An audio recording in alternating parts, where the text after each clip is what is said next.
warahmatullahi wabarakatuh. Waalaikumsalam warahmatullahi wabarakatuh.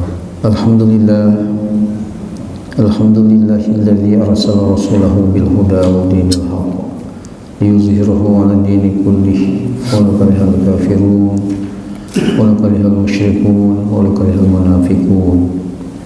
Rabbi a'udzubika min hamazati syayatin wa a'udzubika rabbi an yahdurun. Subhanaka la ilma lana illa ma 'allamtana innaka antal alimul hakim. Rabbi shrah li sadri wa yassir li amri wahlul 'uqdatam min lisani yafqahu qawli, amma ba'du.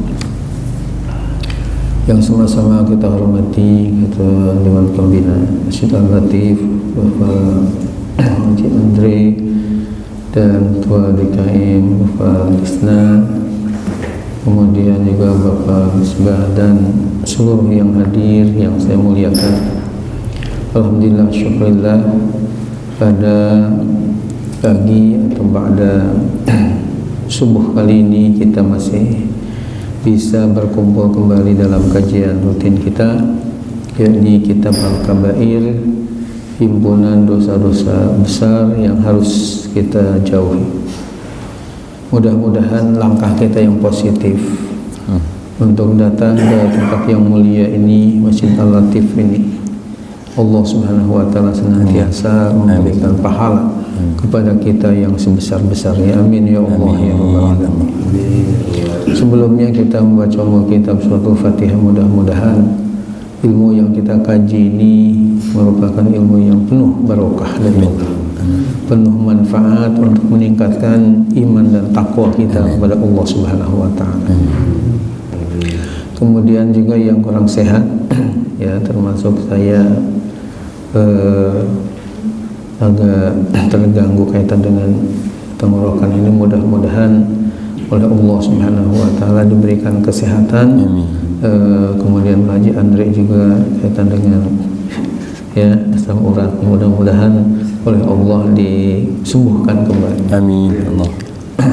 Keluarga saya juga ya, istri sedang di Puri Cinere, sedang dirawat, mudah-mudahan oleh Allah Subhanahu wa Ta'ala segera disembuhkan kembali dari segala penyakitnya.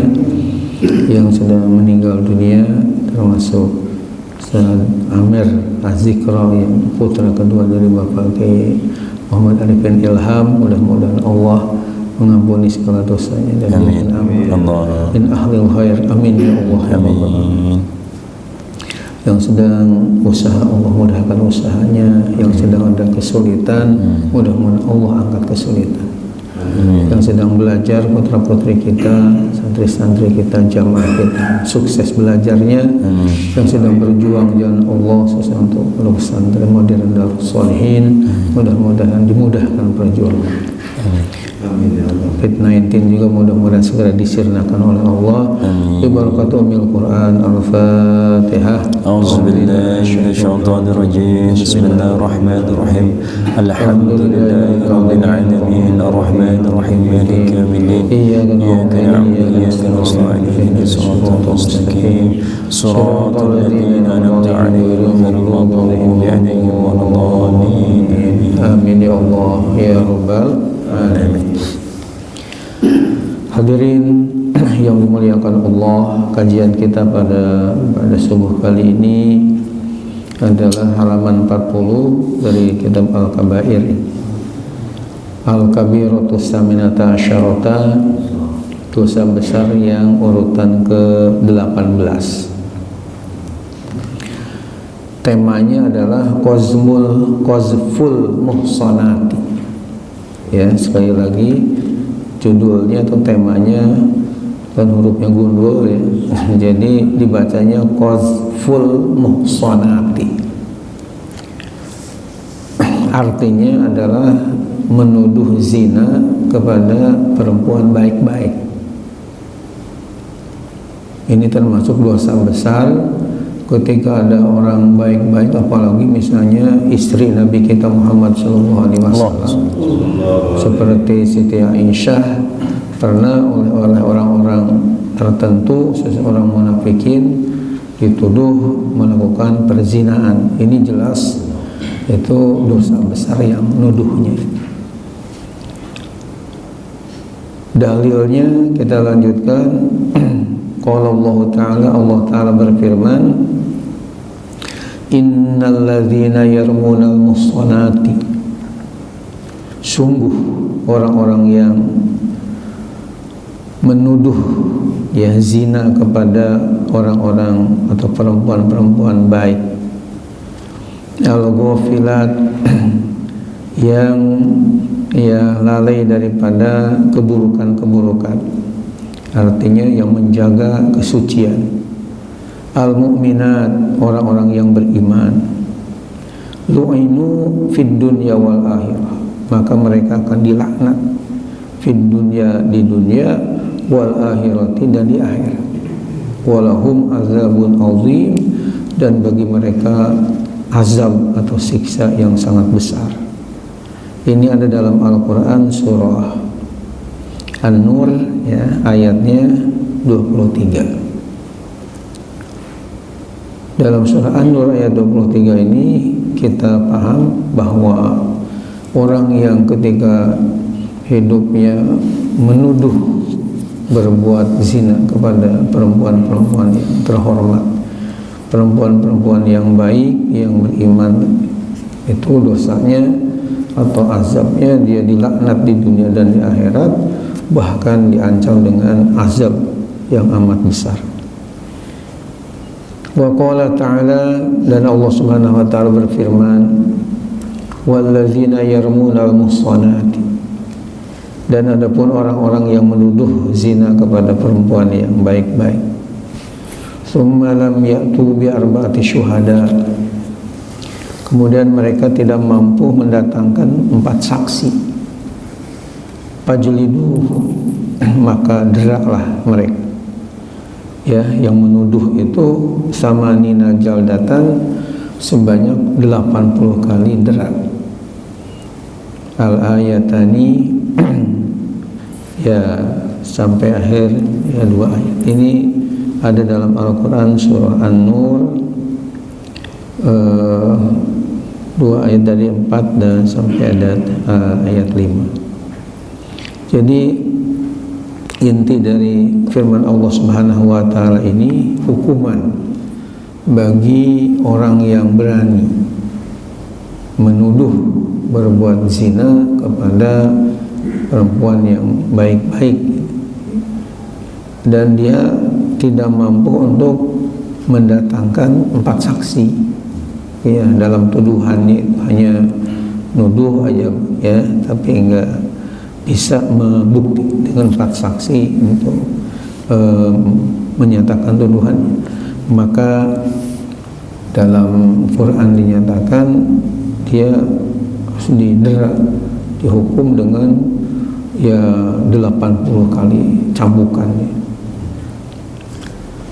Kemudian dilanjutkan dengan hadis Nabi kita Muhammad sallallahu alaihi wasallam. Wa qala sallallahu alaihi wasallam, dan Nabi kita Muhammad sallallahu alaihi wasallam telah bersabda, ijtanibus sab'al mubiqati, ijtanibu, hendaklah kalian menjauhi sab'al mubiqati, ini 7 macam yang akan membahayakan.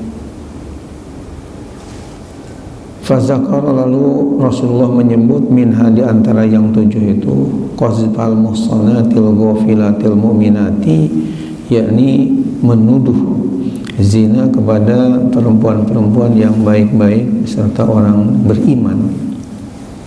Jadi di antara yang 7 yang sangat membahayakan itu di antaranya adalah ketika seseorang menuduh zina kepada perempuan yang baik-baik, yang terhormat. Ini termasuk hal yang harus dijauhi karena akan membahayakan diri. Wa qala sallallahu alaihi wasallam, dan Nabi kita Muhammad sallallahu alaihi wasallam bersabda, al muslimu man salimal muslimuna min lisanihi wa yadihi. Artinya adalah al muslimu, adapun orang Islam itu, man salimal muslimun, adalah orang yang selamat, al muslimun, orang-orang Islam yang lain, min lisanihi, dari kejahatan lidahnya, wa yadihi, dan tangannya. Ini footnote 3 muttafaq alaih. Lihat di bawah, hadis ini adalah disepakati atasnya Rawahul Bukhari wa Muslim, hadis riwayat Imam Bukhari dan Imam Muslim. Artinya tidak diragukan kesohihannya hadis. Kesimpulan dari hadis yang kita baca barusan adalah kalau kita memang mengaku sebagai muslim yang baik, ini hendaknya muslim-muslim yang lainnya harus selamat dari kejahatan lidahnya, wayadih dan tangannya. Artinya lidahnya jangan seenaknya bicara, yang kalau sampai menuduh berbuat zina kepada yang lain, kan orang lain menjadi tersinggung, menjadi hubungan jadi retak gara-gara lidahnya yang tidak terkendali. Ditambah lagi wayadih, dan dia harus sanggup menahan tangan. Artinya jangan main pukul begitu aja kepada orang lain. Nah, baru ini muslim yang baik. Artinya jangan emosional. Kadang-kadang kan ada yang main pukul seenak. Ini jelas bukan muslim yang baik. Muslim yang baik diantara cirinya adalah sanggup menjaga lidah dari ucapan-ucapan yang tidak baik, dan juga sanggup menjaga tangan ya dari mukul kepada yang tidak semestinya ya. Ini sabda Rasulullah sallallahu alaihi wasallam. Wa qala sallallahu alaihi wasallam, dan Nabi kita Muhammad SAW telah bersabda li Mu'adzin kepada sahabat Mu'adz, sakalatka ummuka ya, berdebah kamu, hal yakubun nas ala manahirihim yaumal qiyamah illa hasaidu alsinatihim. Tidaklah manusia nanti pada hari kiamat tersungkur diazab oleh Allah, melainkan karena tidak bisa menjaga lidahnya mereka. Jadi artinya di sini kita melihat bahwa banyak manusia-manusia yang di akhiratnya diazab oleh Allah Subhanahu wa taala gara-gara banyak yang tidak bisa menjaga lidah. Makanya ada pepatah dalam bahasa Arab, salamatul insan fi hibzil lisan. Kali lagi, salamatul insani fi hibzil lisan. Artinya selamatnya manusia itu fi hibzil lisan, dalam rangka ya kaitan dengan menjaga, mampu menjaga lisan, menjaga lidah dari hal-hal yang tidak baik, itu insya Allah akan selamat. Dan Nabi kita Muhammad SAW sendiri dalam hadis yang sahih mengatakan, wa man kana yu'minu billahi wal yawmil akhir falyaqul khairan aw liyasmut. Dan barang siapa yang beriman kepada Allah dan hari akhirat, hendaklah ucapan yang baik atau diam. Ini harusnya ada dua pilihan. Artinya ketika ada yang baik nih untuk diucapkan, silahkan ucap.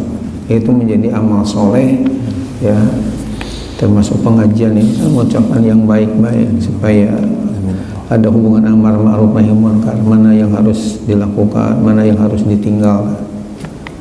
Namun ketika kita misalnya kayak ucapan ini buruk atau ragu-ragu, lebih baik kita tinggalkan, enggak usah diucapkan, enggak usah di share-share ya dalam WA itu misalnya ketika hal yang buruk yang tidak baik. Itu adalah ada sabda Nabi kita Muhammad sallallahu alaihi wasallam.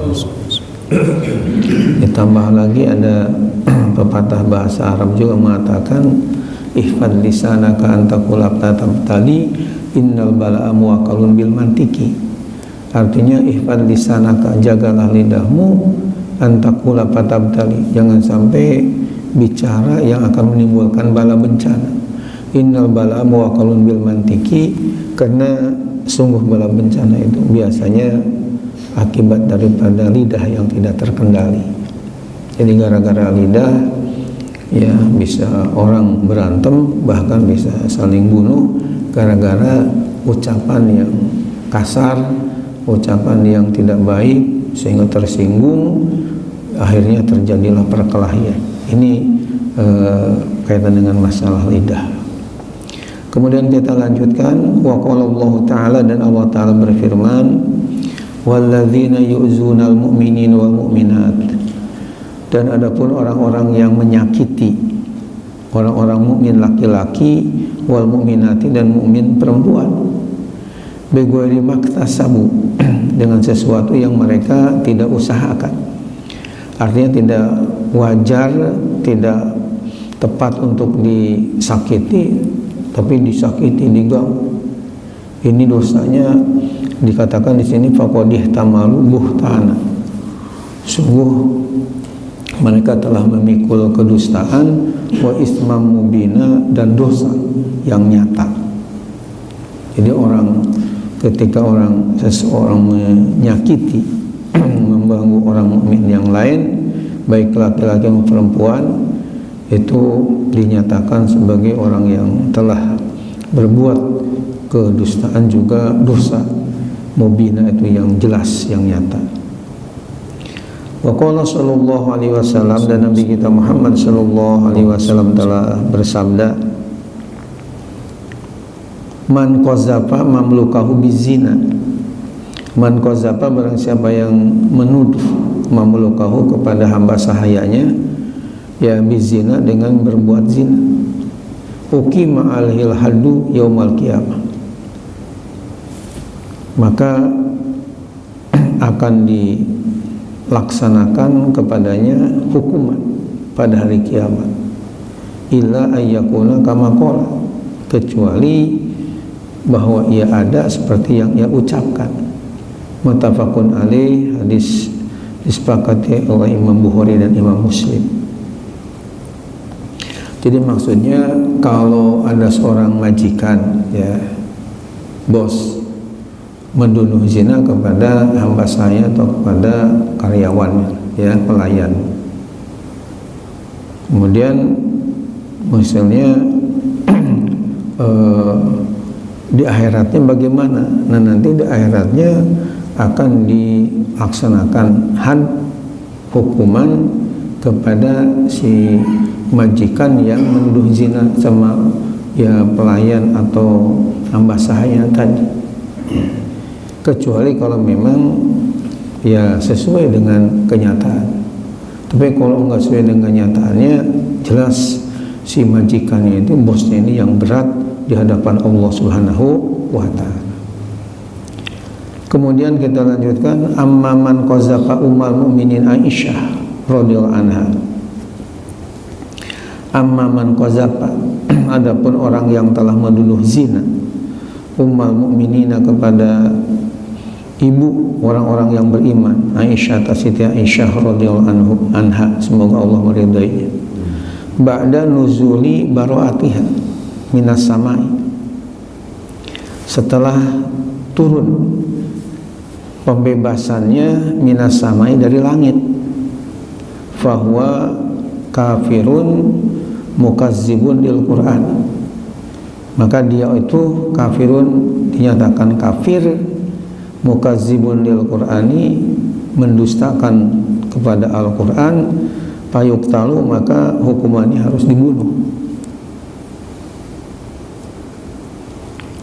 Ini pernah kejadian, mungkin Bapak Saudara pernah mendengar ada istilah qissatul ifki.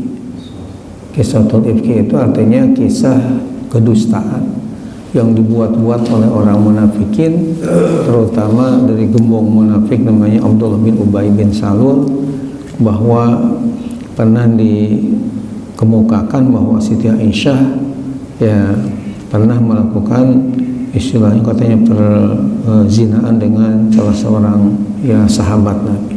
Kalau dia dijelek-jelekin lah Siti Aisyah.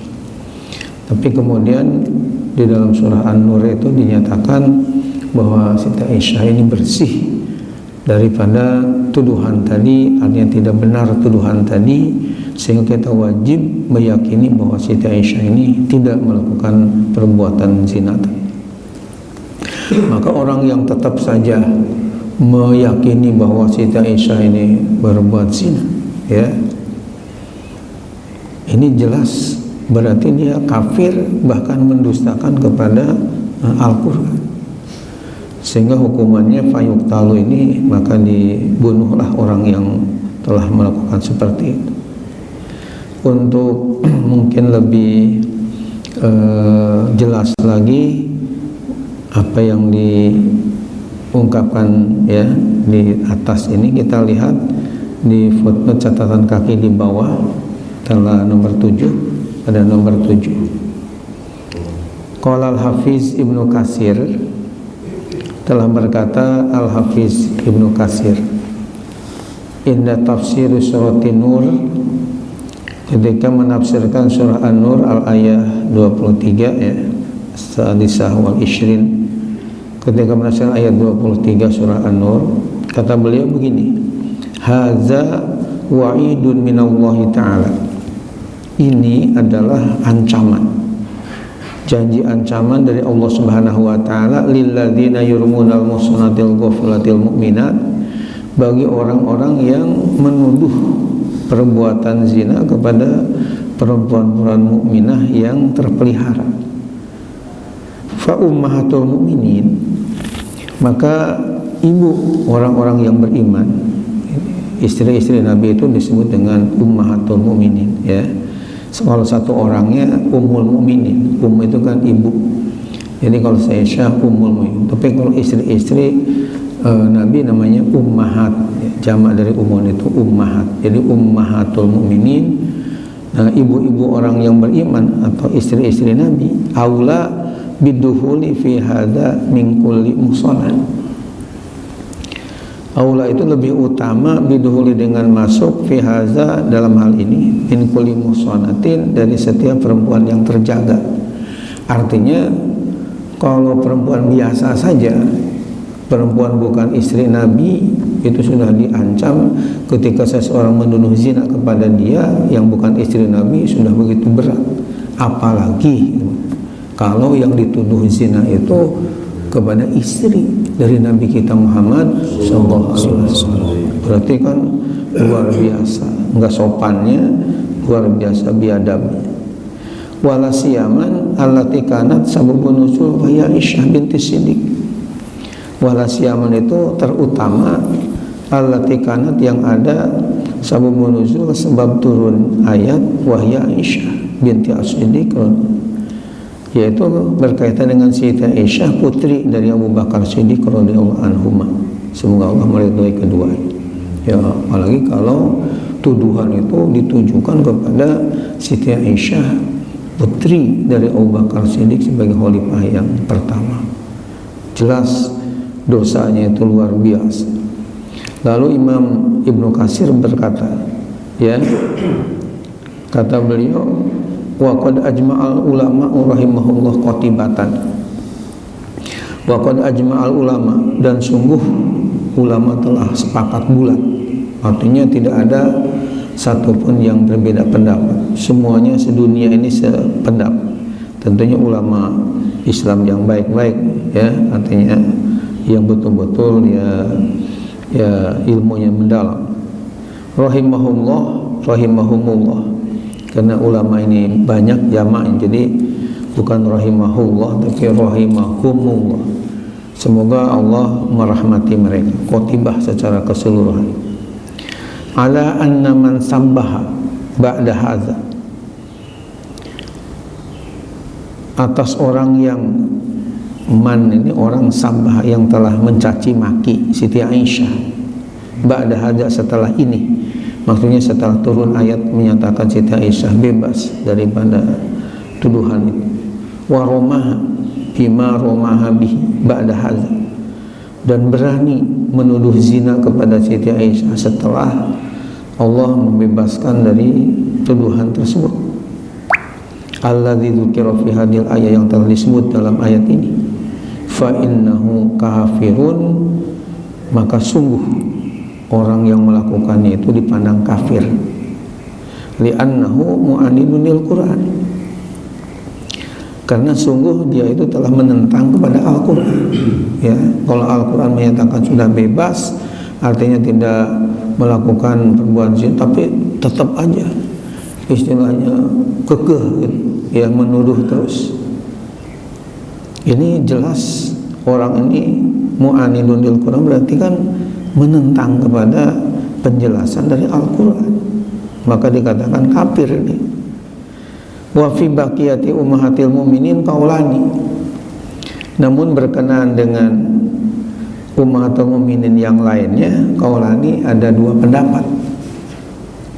Pertanyaannya, kalau kepada Siti Aisyah di dalam surah An-Nur memang sudah ada pembebasan dari Allah, dalam arti menyatakan tidak melakukan seperti itu. Nah, kalau tetap aja menuduh terus, kan dia ditanyakan kafir, karena memang seolah-olah dia tidak percaya kepada Al-Quran, seolah-olah dia tidak percaya kepada Allah yang telah membebaskan dari tuduhan itu. Nah, pertanyaannya, bagaimana kalau misalnya ada orang menuduh zina kepada selain Siti Aisyah? Katakanlah misalnya kepada Siti Hafsah, istri Rasulullah, putri dari Umar bin Khattab, atau misalnya pada Siti Muhabibah, atau misalnya Siti Hindun, atau misalnya Ummu Salamah dan yang lain-lainnya dari istri-istri Rasul, hukum yang sama menjadi kafir juga, ya, atau beda, ya. Karena kalau Siti Aisyah kan ada langsung ayatnya. Jawabannya di sini qaulani, ada dua pendapat di kalangan ulama. As-sahhuhuma, yang paling sahih dari kedua pendapat itu, annahunna kahiyya, annahunna, bahwasanya mereka, hunna ini ya untuk jamak ya, kalau satu orang hiya, kalau dua huma, kalau perempuan banyak hunna. Jadi artinya annahunna, bahwasanya mereka pun, maksudnya istri-istri yang lain selain Siti Aisyah pun, kahiyya, seperti beliau. Hiya ini untuk pemilik satu orang, ya. Seperti dia, maksudnya seperti Siti Aisyah juga, dalam arti tetap dia ya dosa, bahkan bisa menjadi kufur, karena telah tentunya menghina dan ya menyakiti hati Nabi juga, karena istrinya dituduh yang ya tidak baik, ya. Wallahu a'lam, Allah yang maha tahu. Hadirin yang dimuliakan oleh Allah Subhanahu wa taala, jadi ini hal semacam ini harus kita hindari. Dan saya mungkin baru kemarin ya mendengar di YouTube itu, betul ada judulnya bagaimana syahadatnya kaum Syiah, ya, syahadatnya kaum Syiah ketika seseorang mau masuk agama Islam, ya, dibimbing oleh ulama dari kaum Syiah. Itu bisa lihat kita di YouTube. Saya sangat merinding sekali, artinya mengerikan. Jadi yang saya dengar itu, ya, selain ketika ada seseorang mau masuk Islam, dibimbing dengan asyhadu alla ilaha illallah, kemudian asyhadu anna muhammadar rasulullah, wa asyhadu anna aliyan waliyullah, ya, Sayyidina Ali adalah waliullah, kekasih Allah. Kemudian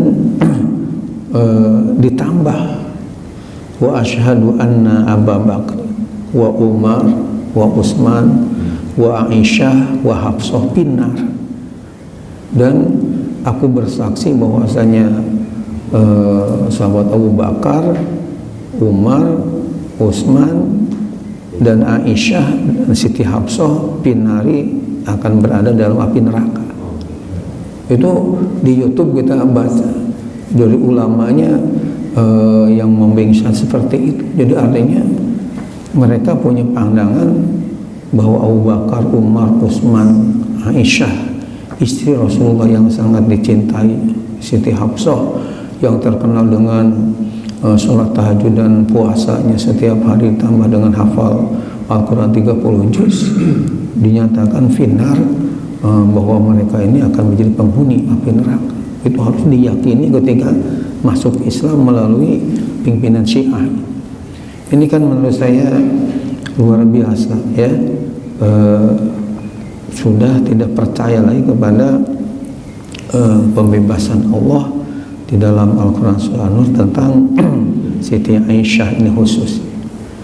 Jadi oleh karena itu kita harus bisa menjaga lidah kita, juga jangan sampai ikut-ikutan dengan paham kaum Syiah yang sudah ya menyebar, apalagi banyak YouTube sekarang ini. Mudah-mudahan kita terpelihara. Amin ya Allah ya Rabbal alamin. Demikian Bapak dan hadirin yang berhormat, insya Allah kita bulan depan atau tahun depan ya, karena ada sekarang Desember, jadi Januari 2022 ya, pada tahun depan insya Allah kita akan bahas Al-Kabirah At-Tasyah Asyarah, artinya dosa besar yang ke-19, Al-Gulul minal ghanimah wa min baitil mal wa zakah, korupsi dari harta rampasan perang dan dari harta baitul mal dan juga dari harta zakat ya. Nah ini akan kita bahas nanti tentang masalah dosa besar yang ke-19 insya Allah. Demikian, dan kita mungkin ada hal-hal yang perlu ditanyakan, kita bahas ya, walaupun dengan suara yang agak pelan-pelan ini. Mudah-mudahan ilmu kita tambah mendalam dan meluas. Amin ya Allah ya Rabbal alamin. Baik, Bapak dan Ibu yang dirahmati Allah, hadirin hadirat yang terhormat, ada dua pertanyaan yang sangat bagus untuk kita bahas ya. Yang pertama dari Bapak Risna yang saya muliakan. Beliau mengatakan atau menanyakan mengenai masalah bagaimana kaitan dengan ya medsos ya pada saat ini yang sangat semarak, sangat ya tentunya mempengaruhi pada karakter generasi kita. Nah, berkenaan dengan masalah ini ada ayat Al-Quran surah ya An-Nisa menyatakan wal yaqulu qawlan sadida, artinya ketika kita bicara itu hendaklah bicara yang tepat, yang baik, yang tidak menimbulkan hal-hal yang negatif atau dosa. Kemudian ketika kita menerima misalnya informasi-informasi dari seseorang, hendaknya kita jangan istilahnya menelan mentah-mentah, akan tapi harus difilter, harus dipilih mana yang baik. Hal ini juga ada perintah dari Allah, ada penjelasan dari Allah dalam Al-Quran surah Al-Hujurat ayat 6. Allah Subhanahu wa taala telah mengingatkan kepada kita dengan firman-Nya, A'udzubillahi minasyaitonir rajim. Bismillahirrahmanirrahim. Ya ayyuhalladzina amanu in ja'akum fasiqun binaba'in fatabayyanu an tusibu qauman bijahalatin fatusbihu ala ma fa'altum nadimin. Yang intinya bahwa kita umat Islam ini diminta oleh Allah Subhanahu wa taala supaya ketika ada berita-berita yang sampai kepada kita ini fatabayyun, harusnya tabayyun, artinya harus cek and recheck, harus diteliti kebenaran. Jangan ada berita langsung percaya, langsung di-share lagi, tapi kita harus teliti dulu kebenaran. Khawatir kalian nanti akan menyesal di kemudian hari ya. Itu adalah firman Allah dalam Al-Quran surah Al-Hujurat ayat 6. Nah ini, sehingga mudah-mudahan putra-putri kita, generasi muda kita jangan sampai ya melakukan hal-hal yang tidak baik, hendaknya sesuai dengan yang dikemukakan dalam Al-Quran tadi dan sabda Nabi kita Muhammad SAW yang menyatakan, "Man kana yu'minu billahi wal yawmil akhir falyaqul khairan aw liyasmut." Ya, barang siapa yang beriman kepada Allah dan hari akhirat, hendaklah dia ucapkan yang baik atau diam. Ini setelah saya teliti hadis-hadis sahih diriwayatkan oleh Imam Bukhari. Ya, teks hadisnya itu afdalu sholatil mar'i fi baitihi illal maktubah. Artinya afdalu sholatil mar'i, seutama-utamanya sholat seseorang fi baitihi, di dalam rumah, illal maktubata, kecuali sholat yang dipardukan, itu hendaknya di masjid. Tapi kalau sholat sunat itu sebaik-baiknya seutama-utamanya adalah di rumah.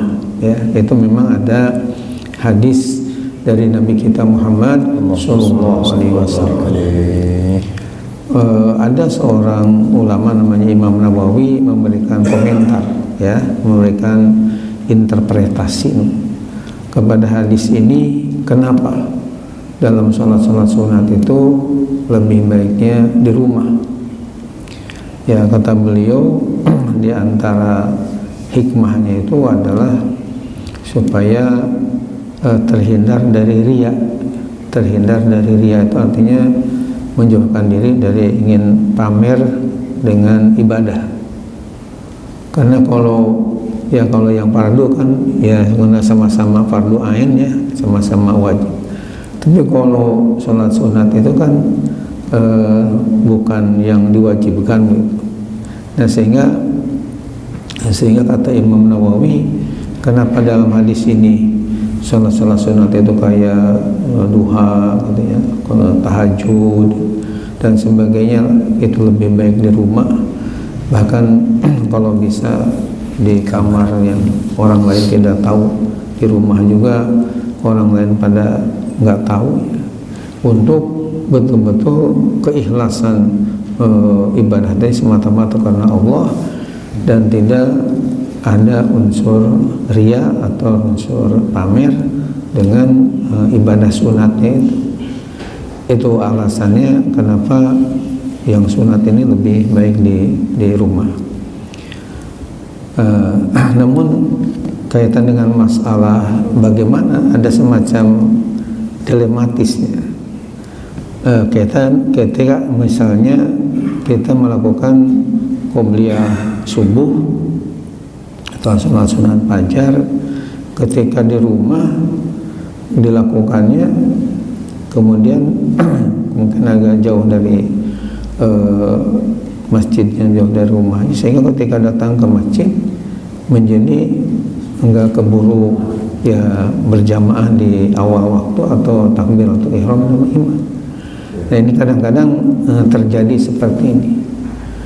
Kalau Rasulullah SAW dulu, ya, kita melihat bahwa karena rumahnya itu dekat dengan masjid, bahkan sekarang ini sudah menyatu, ya, di dalam masjid kan, Masjid Nabawi dengan rumah beliau. Jadi memang beliau itu biasa melakukan sholat sunatnya di rumah. Nah, ketika datang ke masuk masjid itu tinggal qomat gitu. Itu yang sudah dibiasakan oleh Rasulullah SAW. Cuma kalau kita karena mungkin jauh, ini agak jauh rumah ke masjid ini, harus jalan juga memerlukan waktu, sehingga kadang-kadang datang ke masjid ini sudah ketinggalan. Nah, tentu menurut saya ketika dilematisnya semacam ini, gak apa-apa sholat sunatnya di masjid aja, untuk supaya mengikuti di awal waktu dan ikut istilah takbir setelah imam tadi. Jadi sholatnya tidak tertinggal yang fardu ini, ya. Dan di rumah juga kan hanya dinyatakan tadi afdolu, ya, hanya lebih utama. Artinya tidak mesti di rumah, sehingga kalau katakanlah kondisi seperti yang oleh Bapak Haji Andre tadi ditanyakan, ya tentu kita lebih memilih di masjid aja untuk supaya apa? Supaya yang sunatnya kita lakukan, ya juga kita bisa sholat di awal yang beserta imam dengan baik, ya. Itu jawabannya, mudah-mudahan bermanfaat, dan insya Allah kita di bulan atau tahun depan kita ketemu lagi dalam keadaan sehat walafiat semua, ya, sehingga suara juga normal kembali, mudah-mudahan, amin ya Allah ya Rabbal alamin. Demikian kita akhiri dengan kita berdoa pada Allah Subhanahu wa taala, mudah-mudahan segala pinta kita didengar dan dikabul oleh Allah Subhanahu wa taala, dan mudah-mudahan selamat kita fid dunya wal akhirah. Allahumma shalli ala sayyidina Habibina syafi'ina ala Muhammad wa sallim radhiyallahu tabaraka wa ta'ala bi sahabati Rasulillah ajma'in. Allahumma inna nas'aluka ilman nafi'an wa rizqan halalan thayyiban wa 'amalan shalihan taqabbalan. Allahumma nas'aluka maslahah wal manfa'ah wal afiyah wal barakah wa khatimah. Rabbana la tu'akhidna in nasina aw akhtana. Rabbana wa la tahmil 'alaina isran kama hamaltahu 'ala alladhina min qablina. Rabbana wa la tuhammilna ma la taqata lana bih wa'fu 'anna waghfir lana warhamna anta maulana fansurna 'alal qawmil kafirin. Rabbana ighfir lana wa liwalidayna warhamna kama rabbayana shaghira. Rabbana hab lana min azwajina wa dhurriyyatina qurrata a'yun waj'alna lil muttaqina imama. Rabbana atina fid dunya hasanah wa fil akhirati hasanah wa qina azabannar. Sallallahu ala sayyidina wasallam. Subhanallah rabbil izzati amma yasifun wa salamun alal mursalin walhamdulillahi rabbil alamin. Waqtul majlis subhanallah wa bihamdika asyhadu an la ilaha illa anta astaghfiruka wa atubu ilaik. Mohon maaf lahir batin. Assalamualaikum warahmatullahi wabarakatuh.